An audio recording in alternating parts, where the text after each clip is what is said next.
All right, so this is going to be the Daniel Pink Sales Talk Day. I'm going to kick things off with an overview of what it's going to look like, what the prep work was going into it. Then I'll dive into the talk. I'm sure there'll be some edits through that.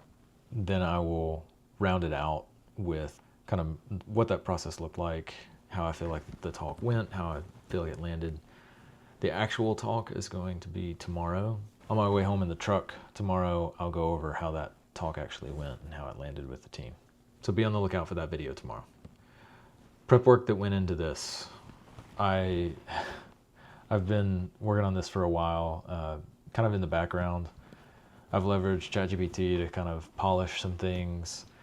I've watched and listened to a lot of Daniel Pink's podcasts and talks to kind of know key points that he points out. And so I wanted to, of course, give him proper credit in his work, but kind of tie it to how does it impact the Center of Excellence that I serve on. So without further ado, I'm going to go ahead and jump in. All right. So it's great to see everybody here today. I have some bad news, maybe some bad news for everybody. Like it or not, as part of the Center of Excellence, we're all in sales. We sell teams on exchanging their valuable time and resources to adapt and leverage the ways of working that we lay out. And on top of that, we not only sell teams on the ways of doing things, but our resources that we onboard and bring onto the team, we sell them on our best practices, our processes, our principles, the way we work. Some might not like being told that they're in sales. I understand that. But I think a lot of that has to do with kind of the sleazy con man kind of picture that comes to mind when we say that somebody's in sales. Most of the time, that version of sales comes into your mind because of an asymmetry of information. The person selling whatever it was has more information than the buyer does. And so it can come off as sleazy of like, oh, don't worry about that kind of thing. Well, that's not the world that we live in today. We live in a world of information parity. And I would say sometimes our buyers actually have more information than we do. The teams that we serve actually have more information than we do, saying the same thing a different way. So this concept around we're all in sales comes from Daniel Pink and his book, To Sell is Human. There's a lot of resources out there on the web, just outside of the book, but I would highly recommend it. It does have some great insights and just different ways of thinking, because from his research, 1 out of every 9 people have a actual sales job, and the other 8 of those 9 are in a non-sales selling job. So even though you may not have a sales title, you still have to convince people, persuade, and prove to them that they need to do this kind of thing. So how that ties to us. So let's talk about, how does sales apply to us? Well, I know that we've had to sell teams on leveraging our design system that we use. We have to convince teams to use it. We have to persuade teams from a quality perspective of leveraging a new testing methodology or tool. We have to prove to teams that they need to adapt this new monitoring strategy or technology.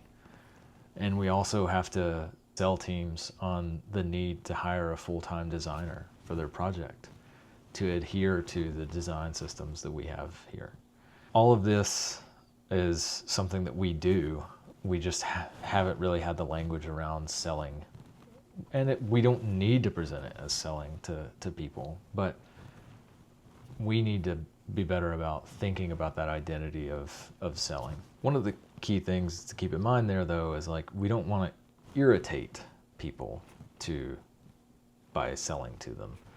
That's kind of that old way of thinking, that old style of trying to convince them to do this thing. What we want to do is to agitate. We want to give them something that says, hey, can you try this? Does this work for you?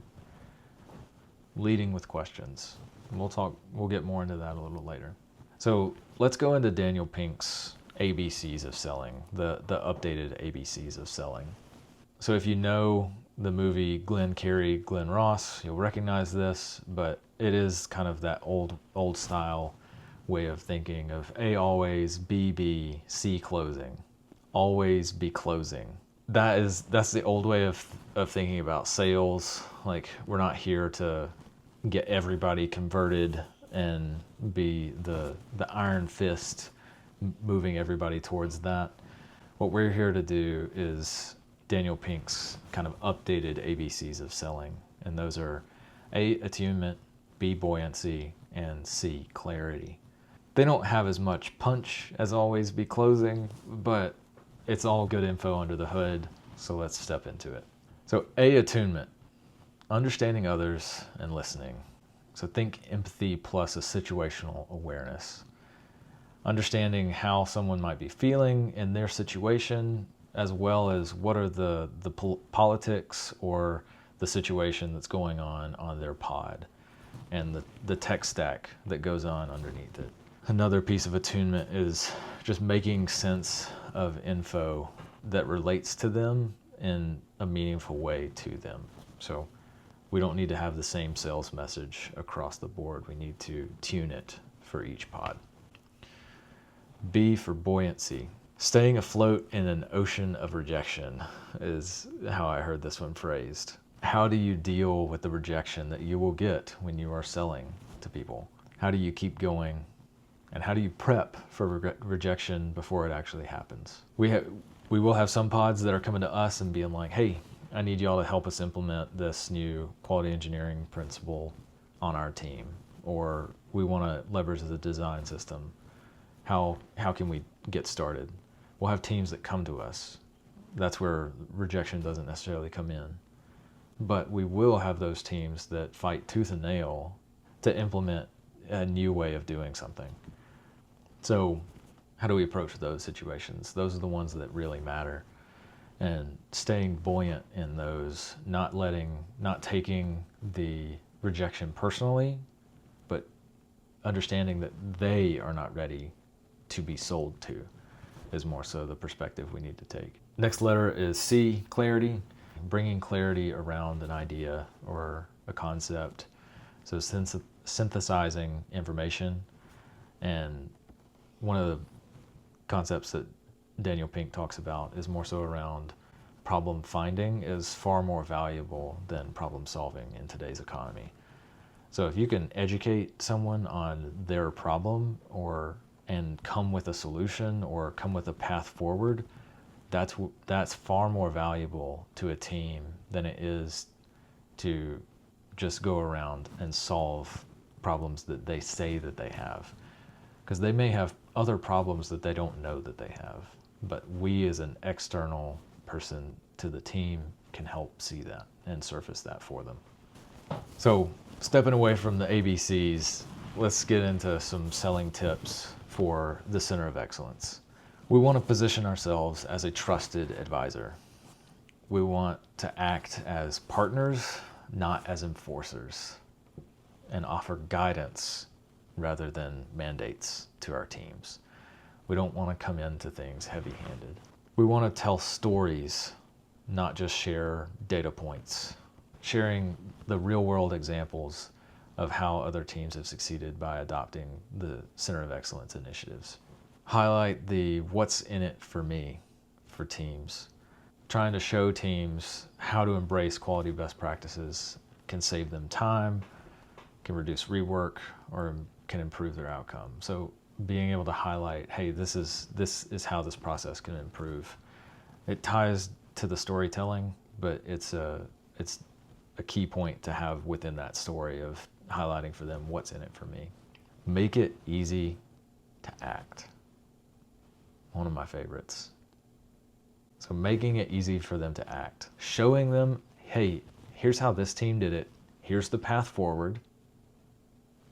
We can help you, enable you to do that, or you can take it on yourself. But making it so easy for them to act that they're just like, oh, well, why wouldn't I do this? And the last one is question others to move them. Motivation is not something that we do to other people. Motivation is something that they do for themselves. So asking questions can help lead them to the motivation to do it themselves, not just us dictating, hey, this needs to be done. One of the things that Daniel Pink highlights is motivational interviewing for the exceptional cases. So asking them, on a scale from 1 to 10, how ready is your team to implement this XYZ change? And then they respond, they say, well, I'm a 4. Well, why isn't it lower? Is the question you would ask. Because there's a reason why they got to that 4. There's a reason why they feel like they're at a 4. So getting them to talk through why they're at a 4 can help them outline for themselves why they're at that 4 or why they should actually be higher. And it can help them solve their own problem. I loved that one, but it is a sparing use technique, not one to go into with every conversation. These tips aren't needed in every interaction that we have. They are more so tips, not mandates, as we need to have with the Center of Excellence. In closing, I think it's important that we don't deny the identity of being a salesperson just because it's not in our job title.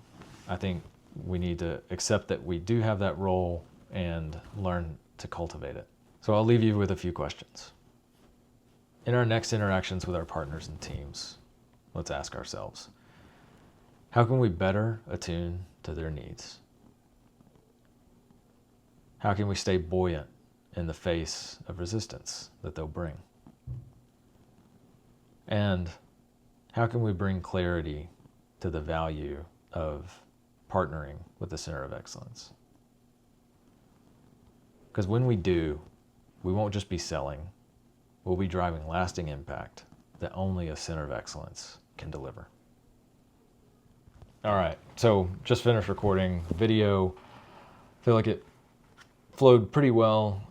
Definitely some places where it could be smoother. There are some edits that I know I need to do. I added on the fly the part about Daniel Pink to the beginning because I realized in my version that I'd kind of stripped down. I had removed mentioning his name in the opener, but added that back in, so that made it to the final cut. I hope it landed well. I tried to mix in a little bit of humor, some content that people might know with Glenn Carey, Glenn Ross, with A always BBC closing. I like that. I like the always be closing mantra for like a way of thinking about things and closing things out, less so than a salesman point of view. But I have 10 minutes tomorrow, and I think I recorded like 15 minutes worth of footage. Some of it's dead space, so we'll see how the edit actually goes, but I might run a little long. I'll have to try and trim it down a little bit. I feel like this was great. It forced me to talk to the camera, to lay out my thoughts, to run a prep that's not just me speaking to a mirror. Like, I feel like, I don't know, it makes me feel different. I don't know how exactly to put it into words, but it makes me feel more motivated to do it. So I'm really looking forward to the principals talk as well, because that one will be another one of these talking into the camera prep. And then I'll be able to see the edit. I'll review everything. I will have to hear the information said by me again. I think that's just going to ingrain it into where I can just fly through it. That's my hypothesis. We'll see how it actually lands. But thankfully, this one's earlier in the day. The issue with the principles, the quality engineering principles one, is it's going to be late in the day. So we'll see. That was the Daniel Pink sales talk. That's more or less how I will deliver it to the Center of Excellence tomorrow, and the points I wanted to call out. So just wanted to bring y'all along for that. Hope y'all found some value in it. If you did, hit that like button and subscribe if you're new. Thanks for tuning in. Catch y'all on the next one.